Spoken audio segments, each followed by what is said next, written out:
What's the most satisfying revenge you've ever gotten on a toxic boss? For 2 years, I worked under a manager named Sarah. She was a nightmare disguised in a pantsuit. She would steal my ideas and present them as her own in board meetings. She'd belittle my work in front of the entire team, then email me late at night praising the very same project. She once made me redo a 50-page report an hour before the deadline because she didn't like the font.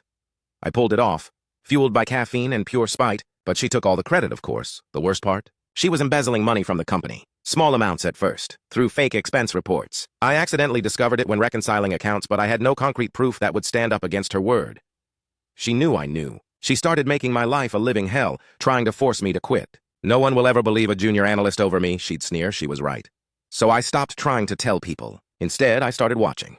For 6 months, I documented everything. I learned her system. I saw how she covered her tracks, and I noticed she always used the same company credit card for a client lunch at a fancy restaurant every Friday, which was really her personal shopping spree.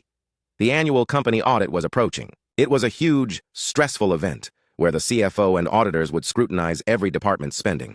The Thursday before the audit, Sarah called me into her office. She threw a massive pile of receipts on my desk. "I need all of these processed by tomorrow morning," she said with a cruel smile. "Looks like you'll be here all night." I just smiled back. "No problem, Sarah. I stayed late that night." I processed every single one of her legitimate expense reports. But all of her fake client lunch receipts from the past 6 months? I accidentally lost them.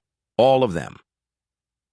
The next day, during the audit, the CFO pointed to months of high-value credit card charges with no corresponding receipts. Sarah's face went from pale to white to ghost. She couldn't reproduce the receipts because they never existed. She couldn't admit they were for personal use. She was trapped. I was fired for my incompetence, of course. But I walked out of that office with the biggest smile on my face. 3 weeks later, I heard she was fired and was under investigation for corporate fraud. Sometimes, revenge is a dish best served with a side of missing paperwork. Have you ever had a boss who made you want to scream? Tell me your story in the comments, and hit follow if you believe that karma always finds its way back.